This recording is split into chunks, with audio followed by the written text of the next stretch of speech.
Hello and welcome to another edition of the SC NBA Playbook podcast. What a fantastic day it is today. Charlie White here. We've got Matty Gee here, fantasy basketball expert Matty Gee, who's having some issues with his chairs by the sounds of things. Oh no, we're all just playing around with the chairs going up and down. I was like, I feel like the Sumsky mic was like too. going up. I was like, well, my mic is here. I was going to go down. Yeah. Very nice compressed chair. They are. Yeah, we're That's right. nice and tight today. We've only got the one shot because Matty the Water Boy's on holiday, having the time of his life in Thailand. But Alex Sumsky, hello to you as well. How are you, man? Very good, very I'm good. loving the jersey. By Thank you. Yeah, Nikola Jokic. It's about 45 degrees Great here shirt. in Sydney, Yeah. and it's hot in the studio. So I've got the Nikola Jokic jersey on. God represent. Been a quietish week for him so far, though. So far. So far, Casual 39 points. which is disappointing for him. If that's a down game, it's you live with that. You live with that. Your average is Nicola. Yeah. I was close to captaining Cade.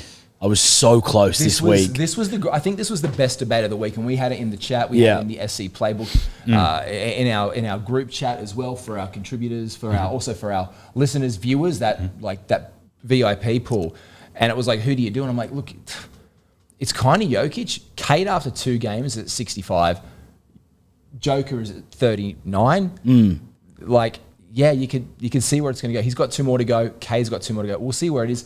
I think it's a bee's dick at the end of the day. Yeah. Yeah, I think so too. And I was pretty. I think I changed your opinion. You changed my opinion. You Yeah. said if you want, you can captain the best fantasy basketball player of all time, or you can captain Cade. I said, all right. I imagine Cade with just Captain Cade. Standing there, like, Nothing wrong with Cade, and like, you know, as we said, he's I did bring Cade in as well. This week, 65. Pretty happy with that so far.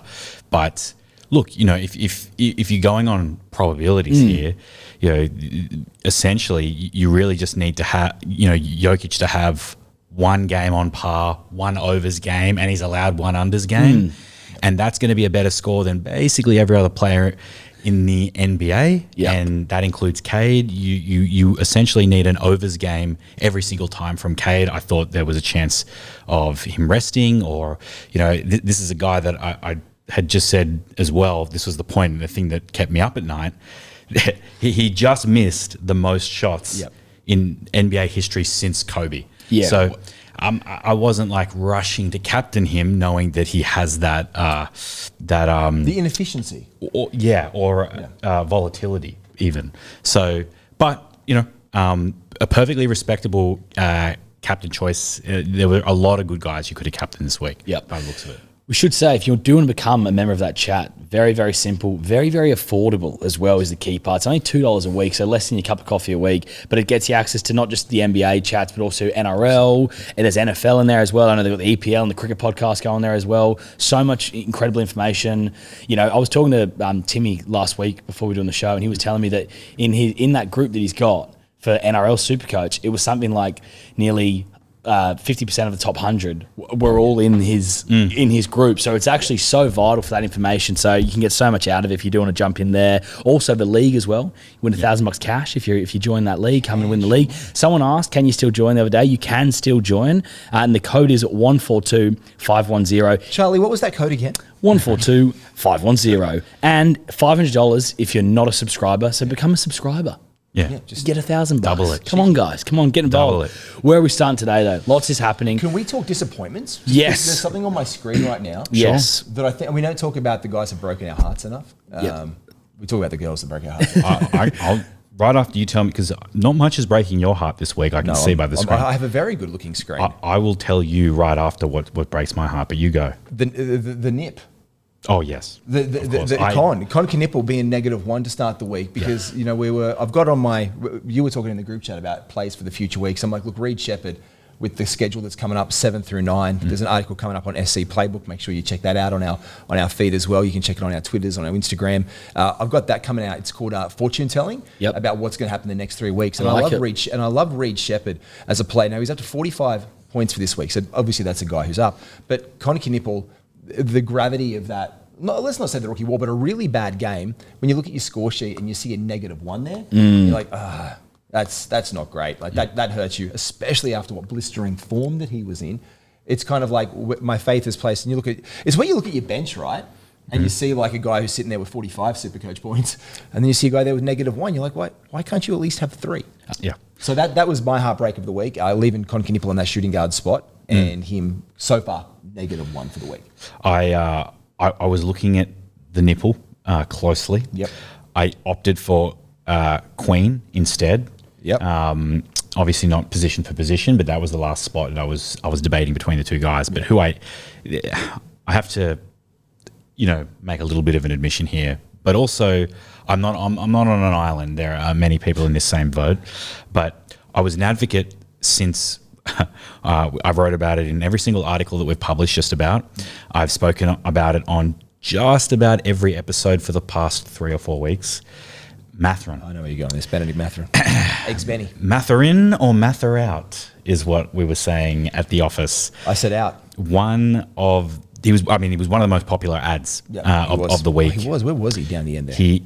There you go. He was added, what is it? Week score 60 so far. He's the most added player, not in my team. The most traded in player in Supercoach, not in my team, is Bennedict Mathurin. But he can't handle the pressure from the Supercoach punters. It would appear. So just 13 Supercoach points so far, thanks largely to some pretty gross shooting. It was a tough watch for everyone, even in the group chats. I could see he's sort of the epitome of a hot and cold player. He still has 2 more games to save the blushes this week, but I tell you what, I was feeling really nervous watching the first game, worse watching the second game. Everyone seems to be in a similar boat. So those that didn't bring Mathur-in in right now, everyone that I've seen without Mathur-in, their teams seem to have an edge comp-wise at the moment, which I know that's you right now. Look, again, had even with the nip. Even with the nip, had Reed Shepherd been in, and that was a consideration that I had because Reed Shepherd's been playing really, really well. I really love the form. Again, I've said it before, the guy looks like he should be in a Ralph Lauren commercial, not out there on a basketball court, and he has just been playing incredible basketball. Ryan Rowlands, still dependable as. Bobby Portis has been doing some extra work there in Milwaukee, which we predicted with the outage of Antetokounmpo. But yeah, break my heart. Anyone broken your heart this week, Charles? Well, Edgecombe. I've had Edgecombe, my starting team. He obviously hasn't played so far this week, ruled out. I don't know if he's out for the full week yet. We'll see how he goes. But in my gut, I didn't want to keep Edgecombe in my side. You were very pro Edgecombe holding him. Can I tell you something? I moved him out. Oh, God. Well, this is I saw you put that in the photo, and I'm like, this is the second time. You said one thing.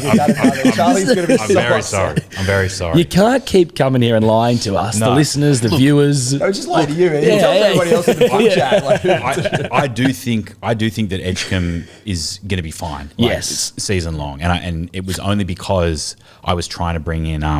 Honestly, it was about bringing in Mathur-in. Yeah, right. That was the only reason I moved him out. Yeah. And I thought, like, for that $3 million bump or $2.5 million or whatever it was, that was nothing for what I was going to get in return. But that was, I'm not feeling any better about that decision than you right now. A couple other poor moves by myself this week. Devin Booker, he's only got 30 points through 2 games. Also, I've been like Lauri Markkanen. I really, really rate Lauri Markkanen as a player, and I think he can be valuable on a contending team. He's not going to be a star that carries your team to deep into the playoffs, but I think he could be a really good second, third guy on a good team.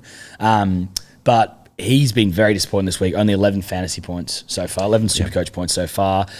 Julius Randle, another terrible move by me. So basically, all my trades have backfired because Julius Randle, 31 points through 2 games.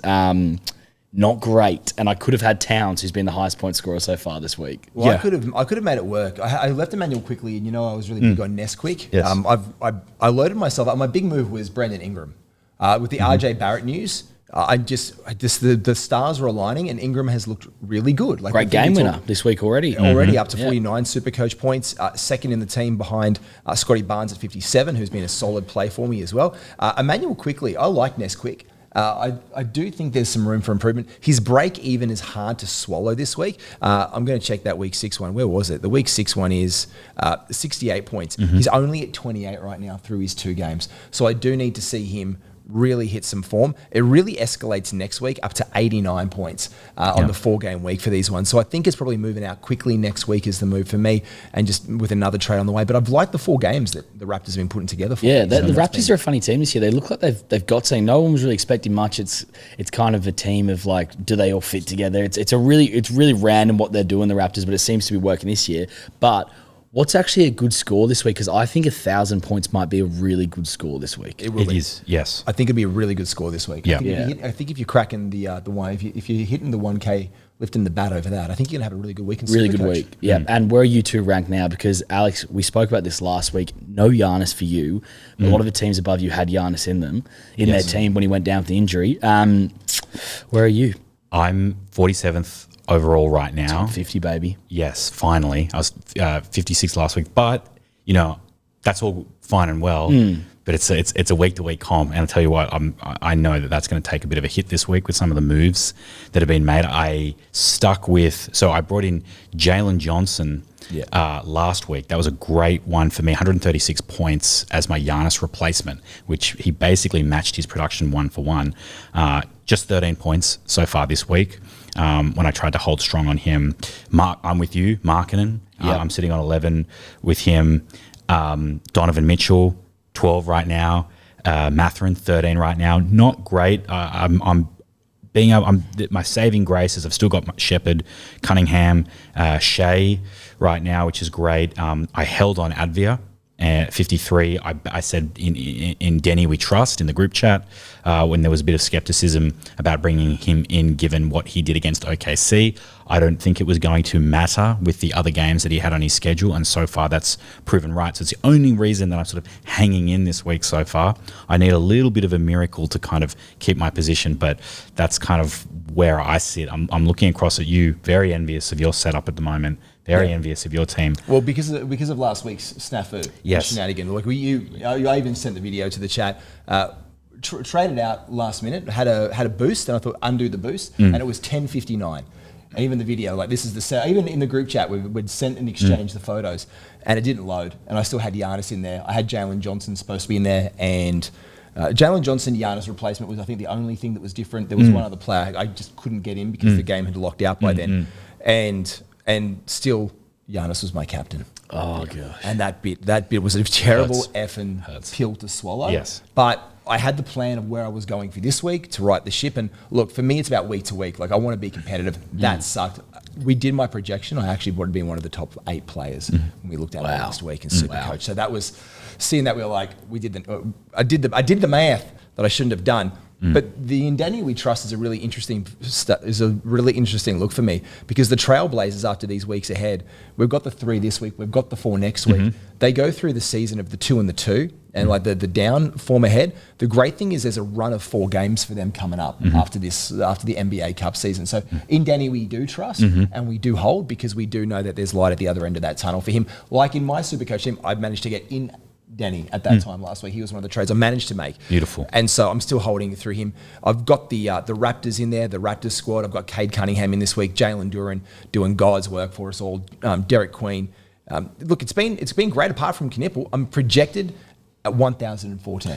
I'm projected at 1,000 right now, but I don't know if that's looking very likely. Yeah, I think what's going to hurt us there is the Knipple. What about you, mate? Where are you at? I'm projected for 1,013 this week. Ooh, but I don't think I'll get there either because, like I said, Randall, Booker have been really disappointing, and Laurie. The live projections aren't perfect in the app. They're not perfect. They're completely wrong. Yeah, they're completely off. No chance. I was trying to be polite about it, but we're trying to be nice. Let's not be nice. I refresh it every 2 seconds. There's almost zero correlation. Where's 600 points going to come from? Yeah. You know, I'm at 437 right now, looking good in a lot of leagues. Where am I going to get this extra? Where am I going to milk 600 points from? I think a realistic score for me might be close to 900, but I'm starting to rise. I'm rising up the league a little bit. I mean, I had a very, very tough start to the year, but I'm now climbed into the top, just outside of the top 5,000, 5,119. That's a big improvement. Big improvement. Went up 3,000 places this week. Very nice. So very good. Did you say your ranking where you are overall? Because I can't see it. Wait, where is it? If you go to the home section. It's on my home section. I think I went down to 8,000. We were looking at just before, if you go to history, if you go to my team. I'm on my team here on this. Apologies for the live interruption. It was in history. I'm pretty sure when I just saw it then. I was just, here we go. Overall. Here we go. I'm overall, weak position. There we go. I was at top at 49. And now I'm down to 8,000 after that one move. That shows you how that one. Yeah, that's so tight. It's overall. No, overall. Oh, overall. Oh, there we go. 1,000. Yeah. Okay, yeah, brilliant. Yeah, okay. 1,100. I thought I went down. No, that was the weak position that week. Yeah. So look, still an absolute kerfuffle on that one. Yeah, but mate, a few good weeks, you're right back up. Exactly. Right back climbing up. Look, I am confident. I mean, I was top 50 to start the whole bloody shenanigan, and I haven't gone outside the top 150 apart from once. So the structure's there, and I think we need to talk about it ahead. Let's look at the weeks ahead with these NBA Cup games. Let's talk about who's hot, who's not. Oh, yes. With the weeks coming ahead, because I think that's I've got a few guys circled. I think that's a few things. So let me break it down and to take the thing. We're looking at week 7 next week, and in here we've got 24 teams that play 4 games each, which is really good. The problem is in that round 8 that we're looking at, there's 10 teams only that play 3 games, and that's the most juice you're going to get. Then following up that in week 9, there's 4 games again. So you're looking at teams like, there's no team though that plays 4-3-4. Okay. So there's this grand time that during this, the most games any team can play is 10 in the 3 weeks ahead. And there's a lot of 9 gamers where they are. So I think we need to look at those teams. And so for me, I'm looking at teams like the Washington Wizards. So alphabetical order down from the top to the bottom. I should just open up the article I wrote for the thing, shouldn't I? That'll probably give it to me. But we've got the Atlanta Hawks coming up, the Minnesota Timberwolves, teams like that. We've got the Toronto Raptors. They're still on that streak after this 4-game bender, which is really nice to have. We've got other teams in there like the Chicago Bulls are on the docket. The Houston Rockets, hello Reed Shepherd, just making us a bunch of cash right there. He's great. So again, this is why I think he's a good ad playing forward with what's to come with Reed Shepherd. We've got the Miami Heat, hello Kal-El Ware, if he's still getting those minutes and Spo hasn't kicked him to the curb. And the San Antonio Spurs, Victor Wembanyama's return potentially in the coming weeks. We need to monitor that, obviously, because they go on this 4-3-3, and then there's a bunch of 4-4-3-4s for them. Okay. So that's the alternate weeks we want to keep our eyes on the Wemby docket. Are you worried that he's going to be managed aggressively and he will be resting in a lot of games, Wemby? I'm worried about that. I'm scared to dip my foot back in with Wemby when he's first available. I want to see a few weeks of him playing every game before I pick him up. So I'm in the same boat at the moment, just because I was hot on Wemby. I ran him to start my season. Thought that he would be one that I would hold in that position all year long. I was basically swept off my feet by Jokic this season. And now I don't... I just imagined Jokic walking around just picking you up just then. And I'd allow it. To his horse. I would allow that. I would love that, actually. Well, speaking of Jokic, we should say, thanks very much. Matty's brought in a gift for me today. It was a random... This is a Nikola Jokic Vortex card, and I couldn't be more happy. This is going to go home straight on the mantelpiece. It's not a great card. It's a nice looking card. But it's Nikola Jokic. It's it looks guy. great. I had a spare one it looks great. So we had it here on the set as well. But sorry, Very keep going. I'm looking forward to opening my box, actually. Matty was nice enough to bring in just cards galore. Yeah, there's just a bunch of stuff for the lads. Can I just say I noticed that the body language doctor over here, that would be Bill Simmons. When I said the Miami Heat, you were a little bit like, oh, man. Well, what's your note on the Heat?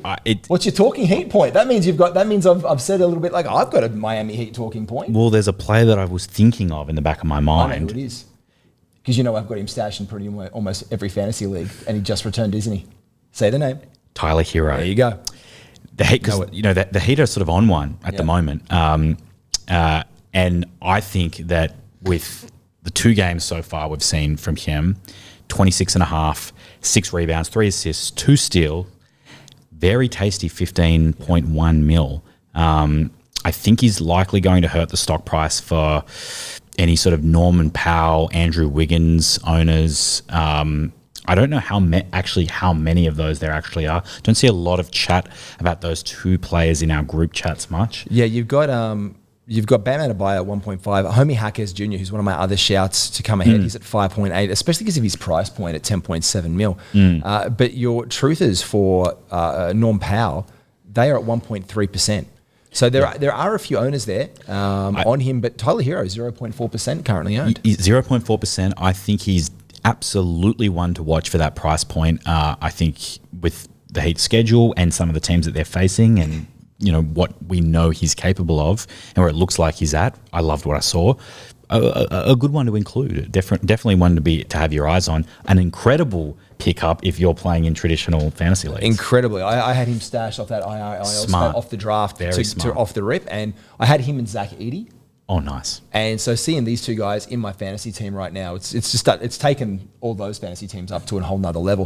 My only concern with Hero is his break even of week 7.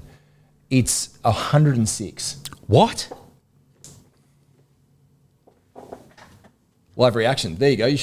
There's your viral clip. pause on what I was saying. Because on because I didn't think it would be that high off the rip straight away, but they have seemed to have priced him under break even, which is I don't think sustainable at one. And then it comes back down to 72 in the 3-gamer. That's okay. And 79, so more feasible around there. But they're literally taking him to the upper echelons of the stratosphere. Is that a four game? That's a 4-game. It's a 4-gamer. Look, so it's a 4-game, and I think he'll do it. He's played 2. He's at 68. So we shouldn't be questioning it, but just in case they do rest him on a back-to-back set after coming back from the injury for any way, shape or form. It's the resting I worry about. It's the resting that I worry about with Tyler Hero. So the thing is for me, I think the talking point is Kalel Ware, because Ware's currently on 57 points. He's been on a bit of a heater. Looking at his break even next week, it is at 86. So it shoots up from a very... 28 was his break even this week in week 6. So anyone who's had him in his team, it's been a bit of a dream for him. 1.1% owned. Next week with the 4-gamer up to 86, he has been averaging 22 points. So it's right on there and fair. But I'm just wondering when Spo pulls the seat on that one, because we know he doesn't want to play him, but now he wants to play him because they're winning, which is the formula to good basketball. He's winning basketball. Steph Curry injury as well. We should talk about that. He's in 7.9% of teams, so that's a big loss. But is there any opportunities there with the Warriors in terms of some cheaper players whose opportunities are going to rise? I don't think so right now. I'm staying. I put in the most recent article I did, or actually, sorry, it was just before last week, and I said that Stephen Curry is a drop now, and I think that not only is he still a drop, well, obviously, given his situation now, but that was always pending. But I think actually, right now, I'd be staying clear of the Warriors, just for the moment. Just for the moment, there's a little bit of turbulence there right now. I saw Jimmy Butler's comments. Basically, they're not doing the scouting report. They're not boxing out. I don't like when Jimmy Butler starts talking about a basketball team, I immediately go like, oh gosh, he can derail things very quickly. And as soon as I see that, and I'm a big culture guy when it comes to my Supercoach teams. Yeah, like I actually genuinely believe in the correlation between like basically on-court play 100%. And what's going on in the locker room, 100%. What's going on at training and in the organisation. All that stuff affects you. The intangibles. It affects players' psyches. And so the second I see things like that, plus, by the way, having played fantasy my entire life and having been a Jimmy Butler owner, I have seen what happens when teams that he's on, when he starts making public comments, I've seen the dips. I've seen the player performance dips firsthand. I don't want to be a part of it. And it's often shot attempts. He just stops shooting the ball anywhere near as much. Jimmy Butler. Can I zag? Yes. Zag. Jump on Butler. If you just jump on, because now the thing is, I don't recommend you jump on the Golden State Warriors for any main points. They do have 4 games next week. That's great. Then they're 2 and then they're 3. So the schedule isn't sexy. They're a 9-gamer when the max games you can get over that 3-week stretch is 10. Get 10 teams with 10 games over that 3-week stretch. Those should be our targets. We'll cap off at the end with them. But if you do play him in the 4-game, at his price point, he's basically the same coin flip as that. He will have to be the spiritual leader for this team to get back on track as well. And we have seen him do very short stints where he's like, all right, let me show you how it's done. He does. And then if they don't get on board, then he gets extra stroppy. So now with the injury to Steph, I think this is where we could possibly see the get on my back and let me go. And if you're after an absolute dead set cheapie, Will Richard. Oh, Will Richard, yes. I could come at Will Richard, yes. For a 4-game week, if you need to throw some cash at Will Richard for to make you something there at $5.1 million, there's always guys like Pods around as well. But I just see I see next week 27 is his break even for Will Richard. I see that as a very nice investment, and then 12 in the 2-game week. I think it's the only Supercoach green dollar maker we can get out of that, to be 100% sure. Green dollar maker on paper for sure. Yep.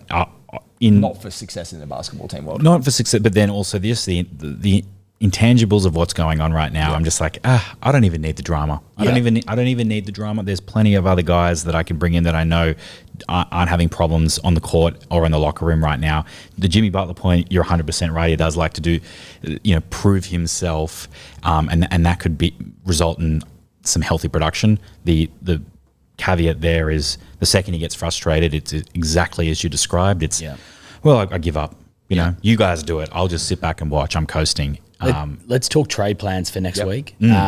I sent it about 15 minutes before we started recording. Any chance you guys could do top 3 buys / sells? So I haven't given you much notice of this, but have you got any buys that you want to share with the audience? Share with me. It's with again. I will tell you the same, and I won't change it because I'll say one thing now and stick to it. Just be careful of what Sumsky tells you. Just watch again. Become a VIP member to SC Playbook, because you'll get the real intel from Sumsky. Exactly. Strong views held lightly. I love that saying. They evolve quickly. It's a fast-moving league. Very fast-moving.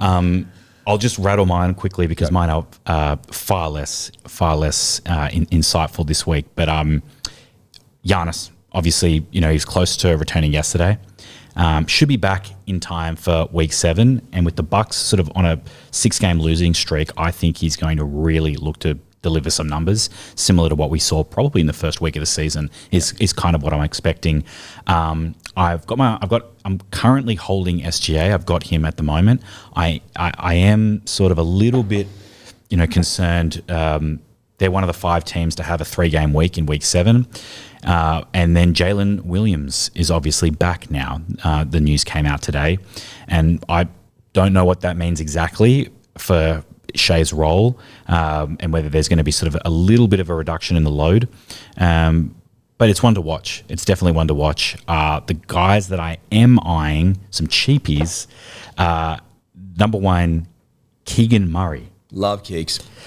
10.5 mil.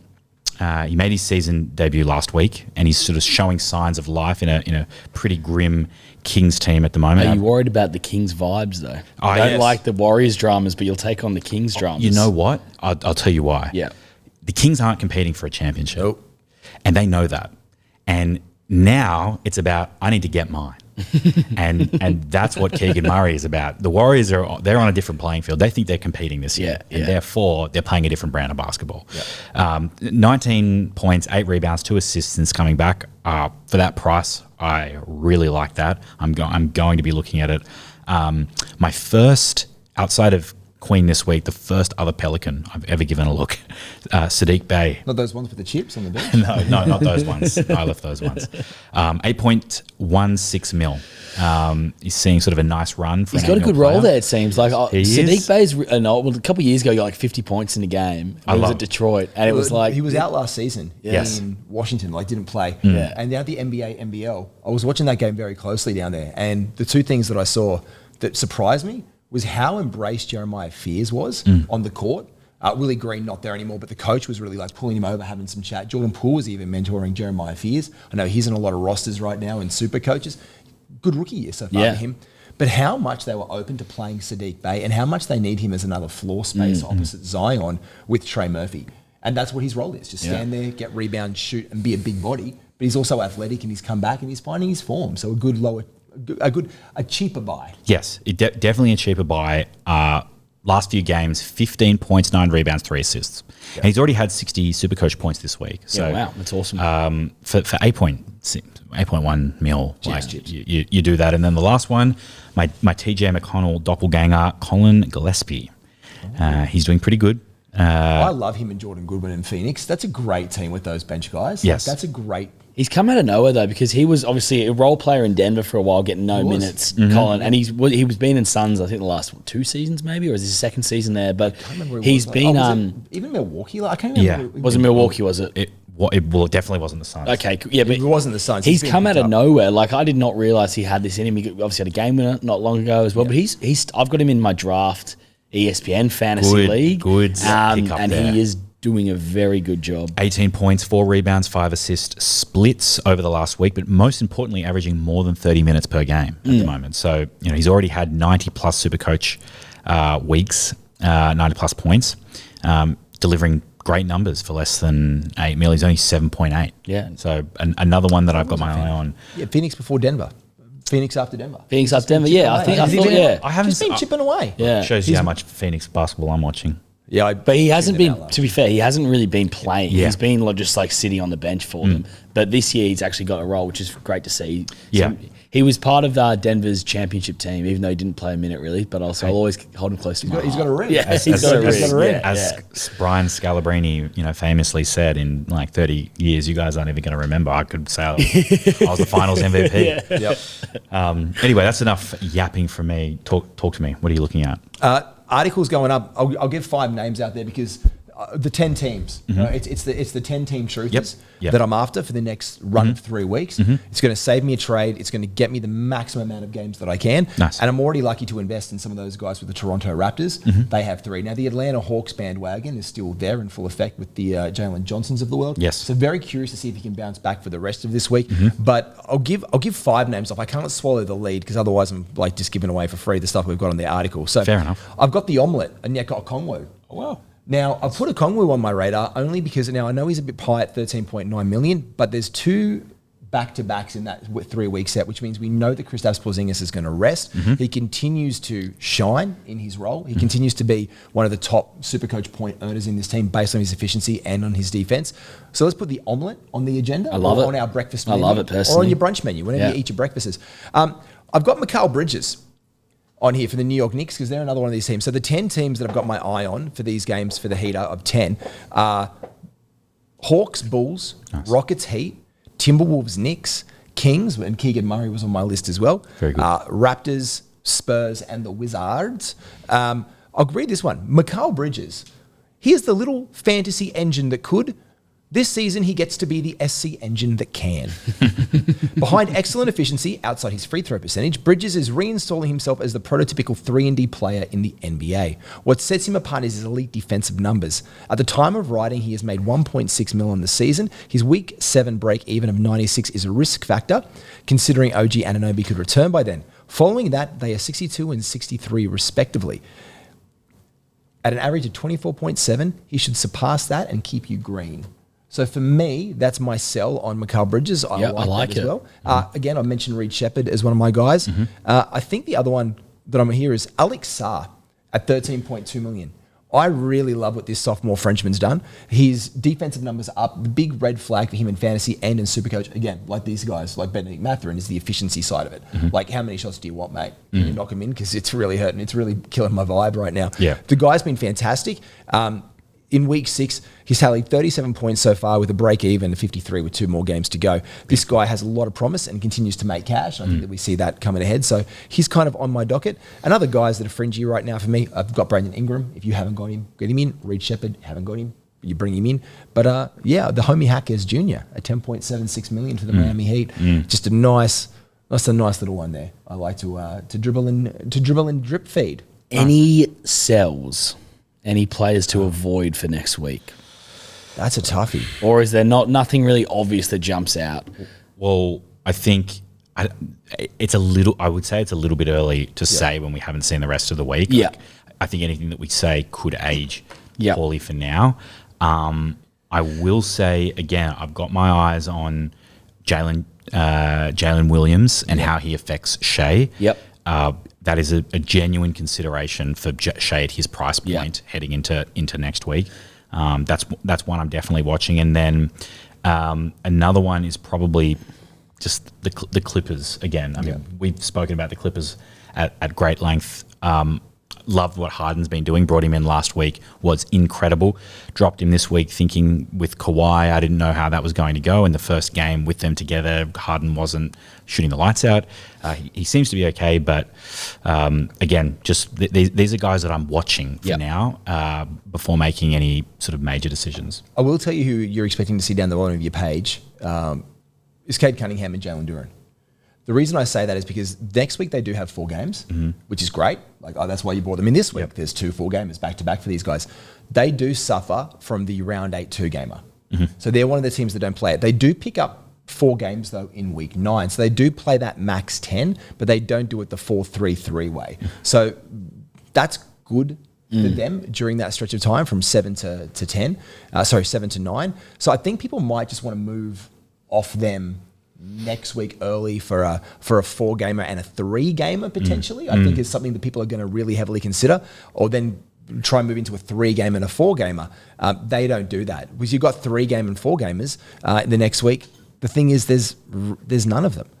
So that's the big buyer beware thing that I've really got to have right now is don't go doing that. Don't go chasing that lead of trying to make up that one game and then get it the week after, because there is no team in Supercoach that plays that 3 games and then 4 games the next week to make up for a 3-game week next week. So you've got 2 games or 4 games. There is no, or you got 3 and 3 to get to your 6 marker after that. So teams like Minnesota Timberwolves, they've got the 3 and 3, but everyone else is making up that 4 games after that 2-gamer. So everyone's going to collectively take a hit. It's how we get through that other side of week 9 that's going to be the interesting thing. Great insight. Captains. Is it just Captain Jokic again next week? Please. Set and forget. I until information to the contrary is presented to me, I'm not going to change. When the information presents, I will then pivot. I do really like the captain feature. I wonder if you could use it. I think the captain feature works really well, and I'd love to see it maybe used in fantasy leagues as well. The only problem with draft leagues is it's like could be too super powered for Nikola Jokic. You can't double his points. You just ruin the league. Whoever gets the first draft pick wins the league. It would have to be some type of thing that where like you needed to change your captain every week. I don't know. There'd have to be some rule. So it's basically, unless Jokic is playing only 2 games, you captain that man. Yes. Always. Well, I guess this is the litmus test right now. Like without Wemby and without Giannis, Supercoach. Sorry, I didn't mean to interrupt you. Go for it. I just thought of one thing quickly before you. NRL draft format, you can captain someone. You can, yeah. So for a while, maybe it is legal. Maybe it just so happens that Nicola's too good. And this is the thing, when this is the great litmus test for captaincy right now, because the question had to be asked this week: do we captain Kate? Like it's a legitimate question. When Giannis and Shai and Jokic is playing 3 games and the others are playing 4, well, it's a no-brainer. You captain the other blokes. But this one, even with 4 games, this is the real first week we've had the question, apart from Wemby. So there you go. The other holy trinity of players, Wemby, SGA, and they don't play in 4 games more than Jokic this week. Otherwise, the play would be at 4, SGA. So I guess this is one of the first really tests of that. Like, do we captain Cade? Like that was the question. Do we captain Cade? And I think you'll find a majority of managers just said, no, I'm good with my rock that is Jokic. We'll find out at the end of this week if we can take a punt in future on. I think this is where we find out if we can risk it for the biscuit moving forward with another option. What is the Jokic ownership percentage right now? I think it's got to be plus 90%. I was going to say, I'll tell you what, above 90, or is it even above 95? Or is that getting it a little bit too greedy? I will tell you exactly what it is. You're not going to. Team of teams picked is 40.8. 40.8. Half. Wow. 40.8 of teams. Picked, percentage of teams is 40.8. What about top teams? Top teams? Top teams. Every top team will have him top in. team has to. If you don't have him in, you are mad. I feel like as soon as you select it to the top 20% of teams, he's in 95%. Yeah, 100%. That might be the top 40% of teams that have him. In all honesty, because you get a lot of those. Half the teams will be teams that aren't being set by this stage almost already. So for him to be only being 40%, it's crazy. I'll tell you what he was though. He was captained by 90 or 89% of teams, I think, this week. Again, Jokic. So makes sense. Yeah. Nice. And I was just curious because I was thinking at this point, I wonder if that figure's wrong. There's no way he can be in only 40% of teams. That's got to be a mistake on the app there. So if you look at our group chat, he's in 100% of teams. Teams have picked 13,463. I mean, if we're saying that 15,000 people are still active, that's 30. Pretty much 100% of them. Exactly. So I mean, this is the thing about him. He's one of the greatest. If you go in and watch a basketball game in America and you're going anywhere in the world and you want to see your favorite player, like your favorite player is Jokic, but let's say you're an SGA fan. I know you love the Lakers. Let's say you want to go see Luka.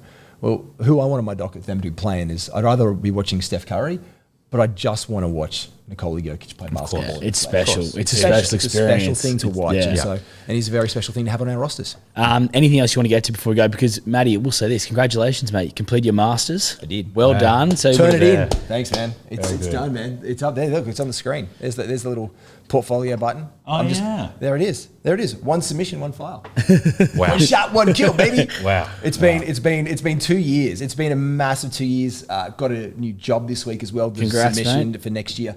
This has been done. It's been a heck of a week, man. So Nice. Yeah, and now I'm here. So you've been gifted with a great Supercoach score, a new job, and the Masters. What After a week for Matty Gee. Supercoach score, I had to turn around. Yeah. The universe blessed you off the back of that. Maybe last week was a sacrifice. It was my tears on the ground. Is there salty wounds. anything else to cover before we go, or do you think we've covered everything, boys? I think that's everything for now until next week, really. Yeah. We'll be back on Wednesday. We'll be recording next week. I think back to normal. Sorry that the episode's been a bit later in the week, but do you know what? With Thanksgiving, it's a bit of a quieter week anyway, so we pushed it back for you. We've got a bit more knowledge. We've got a bit more insight into next week anyway, so let us know what you think. If you have any questions, hit the comments on YouTube, Spotify if you're listening there, wherever you're listening. Let us know what you think of the show. But well done, boys, as always. Thank you, Morris. Appreciate it. Cool.